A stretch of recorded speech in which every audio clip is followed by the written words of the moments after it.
நம்ம ரவா கேசரி எப்படி செய்யறதுன்னு சொல்லிட்டு பார்க்கலாம். ஃபர்ஸ்ட் நம்ம வந்து பாத்திரத்தை நல்லா சூடு பண்ணிக்கலாம். ஓகே ஃப்ரெண்ட்ஸ், இப்போ நமக்கு வந்து பாத்திரம் வந்து நல்லா சூடாயிருச்சு.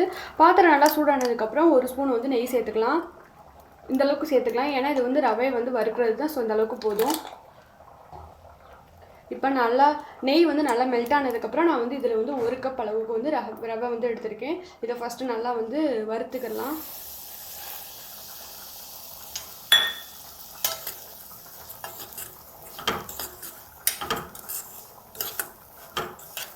ரவை நல்லா லைட்டாக வந்து பொன்னிறம் ஆகிறது வரைக்கும் வறுத்துக்கலாம். பாருங்கள், லைட்டாக இந்த அளவுக்கு லைட்டாக வறுத்தாவே போதும். லைட்டாக பொன்னிறம் ஆகிற அளவுக்கு நம்ம வந்து வறுத்தாச்சு.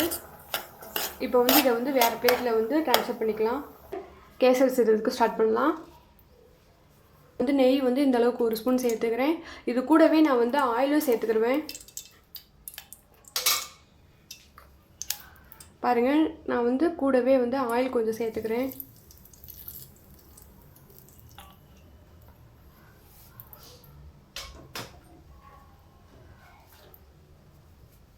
ஆயிலும் நெய்யும் நல்லா மெல்ட் ஆனதுக்கப்புறம் நம்ம வந்து இந்த மாதிரி நட்ஸ் எல்லாத்தையும் இது கூட சேர்த்துக்கலாம்.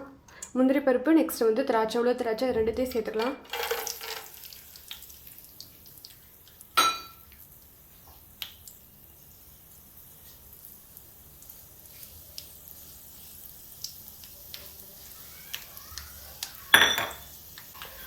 இப்போ நம்மளுக்கு வந்து பொன்னிறம் ஆகிற ஸ்டேஜுக்கு வந்தாச்சு. இப்போ நான் வந்து ரவை வந்து வறுக்கும்போது வந்து இந்த கப்பில் தான் வறுத்து. ஸோ இதில் வந்து 3 கப்பை வந்து தண்ணி வந்து ஆட் பண்ணிக்கிற போகிறேன். நீங்கள் வந்து 2.5 கப் ஆறு வந்து 2 கப் கூட வந்து ஆட் பண்ணிக்கலாம்.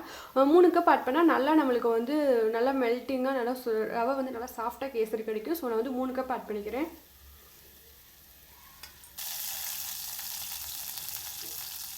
பாருங்கள், நான் வந்து இதில் வந்துட்டு 3 கப் வந்து தண்ணி வந்து ஆட் பண்ண போகிறேன். ஏன்னா நம்ம வந்து ரவை வந்து இதில் வந்துட்டு 1 கப் எடுத்துருக்கோம். ஆல்ரெடி 1 கப் வந்து ஆட் பண்ணியாச்சு. இன்னும் 2 கப் இதில் வந்து ஆட் பண்ணிக்கலாம்.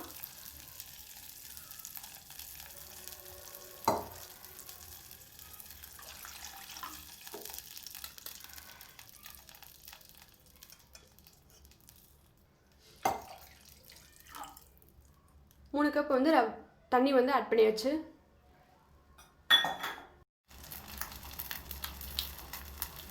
இப்போ நம்மளுக்கு வந்து தண்ணி வந்து ரெடி ஆயிடுச்சு. இந்த ஸ்டேஜில் நான் வந்து பவுடர் வந்து சேர்த்துக்கிறேன். கேசரி பவுடர் வந்து சேர்த்துக்கிறேன். இதை வந்து லைட்டாக சேர்த்தா போதும்.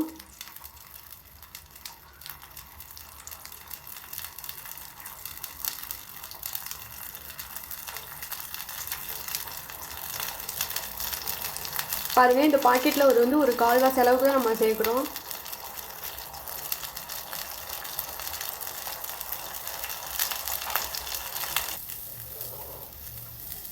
இப்போ வந்து நான் வந்து சர்க்கரையும் ரவையும் வந்து ஒன்றா ஆட் பண்ணிக்கிறேன். ரவை வந்து நம்ம எந்த கப்பில் எடுத்தோமோ அதே அளவுக்கு வந்து 1 கப் சுகர் எடுத்துக்கிட்டால் போதும். இப்போ இது ரெண்டுத்தையும் இது கூட ஆட் பண்ணலாம். ஸ்லோ ஃப்ளேமில் வச்சுட்டே ஆட் பண்ணுங்கள்.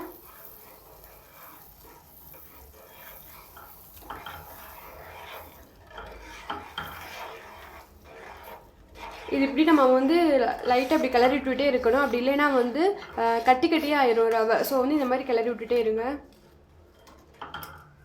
நம்ம வந்து நல்லா வந்து கிளறி விட்டுகிட்டே இருந்தால் தான் அடி பிடிக்காது, கட்டியும் வந்து வராது.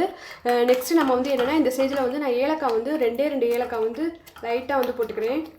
அப்போ தான் ஒரு வாசத்துக்காக. இது பாருங்கள், 2 ஏலக்காய் தான் போடுறேன்.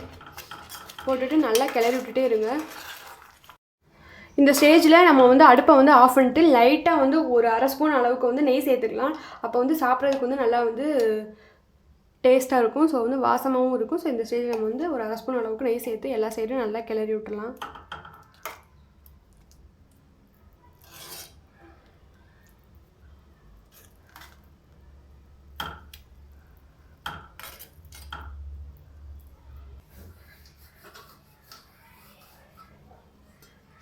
இந்த மாதிரி தாளம் போட்டு இதை வந்து நம்ம ஒரு 2 to 3 மினிட்ஸ் வந்து க்ளோஸ் பண்ணி வச்சிடலாம். அதுக்கப்புறம் பார்க்கலாம். நம்மளுக்கு வந்து சுவையான ரவா கேசரி ரெடி ஆயிரும்.